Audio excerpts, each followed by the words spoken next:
ओम शांति। आज हम पहुँचे हैं पांडव भवन, जो कि माउंट आबू पर्वत में स्थित है, जो बाबा के बच्चों के लिए प्रमुख स्थान है। यहाँ 4 धाम की यात्रा हम आज करेंगे।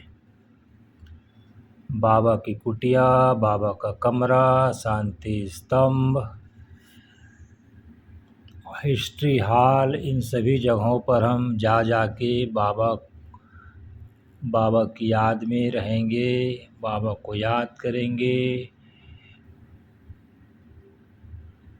पांडव भवन, ब्रह्मा कुमारीस, शिव बाबा का अवतरण भूमि, जहाँ सबसे पहले बाबा का अव्यक्त रूप से साकार रूप से आना चालू हुआ था। सबसे पहले देखिए, ये है बाबा का कमरा। बाबा के कमरे में हम अंदर आ रहे हैं। देखिए, बाबा का फोटो एक फरिश्ते रूप में बाबा लाइट के समान दिखाई दे रहे हैं। इसके बगल में है बाबा का संदली बना हुआ है। बाबा इसमें कभी भी आकर के बच्चों की पालना करते रहते हैं, पहले भी किए हैं और अभी अव्यक्त में भी पालना करते रहते हैं। ये है राजयोग मेडिटेशन सेंटर। यहाँ भी बाबा मुरली कभी कभी चलती है, कम संख्या रहता है तो। और अब चलते हैं हम बाबा की कुटिया की ओर। ये कुटिया ऐसा है कि बाबा का निवास यही एक कुटिया ही रहता था। बाबा के बच्चों के लिए तो बहुत सारे मकान थे, लेकिन बाबा इस कुटिया में ही रहते थे। हम इस कुटिया का चारों तरफ से अवलोकन करेंगे और महसूस करेंगे कि बाबा हम बच्चों के साथ अभी भी यहाँ मौजूद है और रहते ही हैं। ये सब अपनी अच्छी स्थिति हमारी बने, उसके लिए सब बाबा के यादगार रूप में हम बच्चों के लिए ये पांडव भवन एक प्रमुख तीर्थ स्थान है। लौकिक में तो चारों धाम करते ही हैं, जो भक्ति किए हैं उनको पता होगा, लेकिन ये पांडव भवन का ये 4 धाम जिसने कर लिया, उसके सारे दुख दर्द दूर हो जाते हैं। वो इस चीज़ को समझ लिया कि स्वयं परमपिता परमात्मा का अवतरण इस धरती में हो चुका है और हमारी स्वयं बाबा शिव बाबा, जो सर्वशक्तिमान सर्व गुणों के सागर हैं, वो इस ब्रह्मा तन के द्वारा हम बच्चों को ज्ञान दे रहे हैं। जो हम मुरली रोज़ पढ़ते हैं, ये शिव बाबा की ही वाणी है। तो हम बच्चों को ये एहसास होना चाहिए कि ये कितना महत्वपूर्ण है ये पांडव भवन। चलो बाबा के कुटिया के अंदर थोड़ा प्रवेश करते हैं और यहाँ भी हम बाबा के चित्र को देख कर के हम उस साकार पालना की अनुभूति करते हैं। यहाँ देखिए, बाबा फरिश्ते लाइट के समान यहाँ बैठे हुए हैं। बाबा का बॉक्स भी बगल में है। हम यहाँ कुछ भी हमारे मन में कुछ समस्या है, कुछ पूछना है बाबा से, कुछ हमारी तकलीफ़ है, इस सब को हम लेटर में लिख के बाबा को दे सकते हैं। ये बाबा का कमरा हमारे लिए महत्वपूर्ण स्थान है। इसमें स्वयं शिव बाबा का अवतरण का स्थान यह पांडव भवन है।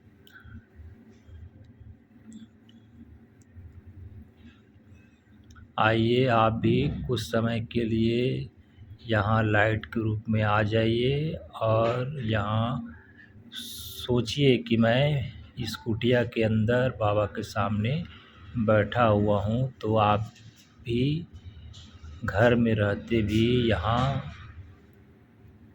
पांडव भवन में हूँ, बाबा के कमरे में, ऐसी अनुभूति आप कर सकते हैं। तो हमारा 2 धाम तो हो चुका। एक है बाबा का कमरा जहाँ भी गए थे। ये देखिए बहुत सुंदर गार्डन भी कुटिया के बाहर में लगाया गया है, जो कि इस जगह को और बहुत रमणीक और खुशनुमा बनाता है। अभी हल्की हल्की ठंड भी यहाँ बना हुआ है। चलो अब चलते हैं आगे।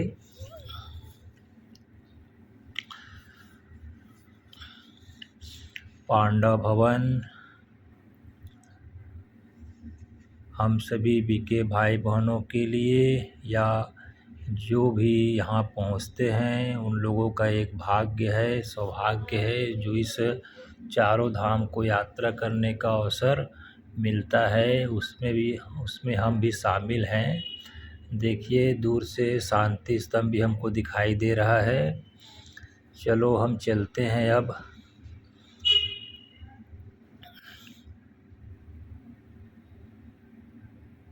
यहाँ ऊपर में लगा। अच्छा चलो पहले हिस्ट्री हॉल का अवलोकन करते हैं और देखते हैं कि यज्ञ के शुरू से लेकर के जो भी हमारी दादियों ने, बाबा ने जो भी यज्ञ के प्रति उन्होंने किया, वो सब यहाँ चित्रित रूप में हमको ब्लैक एंड वाइट चित्र के रूप में भी अंदर हम देखेंगे। हमारी जो मुख्य दादियाँ हैं, दीदियाँ हैं, ये सब उनके चित्र यहाँ नाम के साथ गैलरी में लगाया गया है। ये करीब ये 21 चित्र दादियों के हैं, दीदियों के हैं, जो मुख्य हैं। आप इसको पॉज करके पढ़ भी सकते हैं कि कौन कौन, नीचे में नाम भी लिखा है। और ये हमारा देखिए अंदर में हिस्ट्री हॉल में 1936-37 से जो भी यज्ञ का कार्य चालू हुआ, और इसमें जो हमारे ब्रह्मा बाबा जो उपयोग किए हुए जो भी सामान हैं वो इसमें रखा है। जैसे शॉल है, चप्पल है और गीता है, छोटी सी गीता, और एक बाबा वो जो लेज़र लाइट एक यूज करते थे वो भी इसमें रखा हुआ है। या दूरबीन कह सकते हैं, लेज़र लाइट तो उस समय नहीं रहा होगा, दूरबीन है।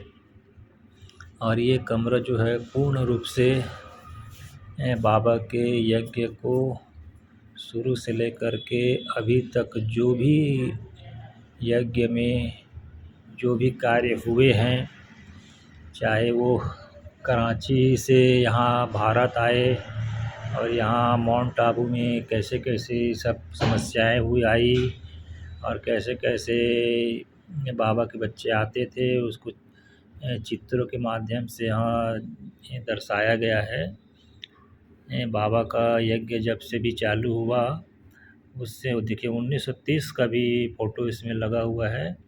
और पूरे यज्ञ की इतिहास ये ऐसा है कि समझ लो हम इसमें 1 घंटा भी समय देते हैं तो बाबा के जो पुराने से पुराने कार्य किए हुए हैं, वैसे तो सभी जानते हैं कि बाबा ने कितने महान कार्य किए हुए हैं, जो इनके तन में परमात्मा शिव का अवतरण हुआ है। ये सब के लिए सौभाग्य का विषय है। और यहाँ गैलरी के दूसरे साइड जो जोन है उनका फ़ोटो लगा हुआ है। दादियाँ भी सबको जोन के दीदियों के साथ नज़र आएंगी। मुंबई जोन है, दिल्ली जोन है, और ये महाराष्ट्र जोन है। ये सब जोन जो बने हुए हैं, आगरा जोन है, इसमें दादियाँ भी साथ में शामिल है। और गुजरात जोन है, पार्ट 1 है, पार्ट 2 है, इस टाइप का इसको बनाया गया है। और अब हम चलते हैं हमारे प्रजापिता ब्रह्मा बाबा का समाधि स्थल, जो कि हमको शक्ति प्रदान करने का एक प्रमुख स्थान है। और पांडव भवन का एक गौरव ये है कि यहाँ शांति स्तंभ, जो ब्रह्मा बाबा का समाधि स्थल कह सकते हैं, स्वयं बाबा आज भी इस स्थल में जो भी आते हैं उनको शक्ति प्रदान करते हैं। और ब्रह्मा बाबा के द्वारा जो भी शिव बाबा ने मधुर वाक्य उच्चारे, हम बच्चों के प्रति जो मुख्य पॉइंट इसमें लिखा हुआ भी है, तो ये हमारा एक यादगार पल है कि हम यहाँ इस पांडव भवन में शांति स्तंभ के सामने अभी खड़े हुए हैं और हम इस वीडियो के माध्यम से हम आप तक पहुँचा रहे हैं। आप भी चाहे बीके हैं चाहे नॉन बीके हैं, जब भी आपको मौका मिलता है पांडव भवन ज़रूर एक बार आइए। ये माउंट आबू राजस्थान में स्थित है और ये भी एक शांति का केंद्र है, जो यहाँ से पूरे विश्व को शांति का एक सूत्र पैदा होता है, जो सभी मानव जाति के लिए बहुत अमूल्य है। अच्छा जी, ओम शांति। पहले बार इस चैनल में आए हैं तो कृपया सब्सक्राइब भी कीजिएगा। इस प्रकार का वीडियो हम बनाते रहते हैं ताकि आपको भी घर बैठे इन सब चीज़ों का अवलोकन करते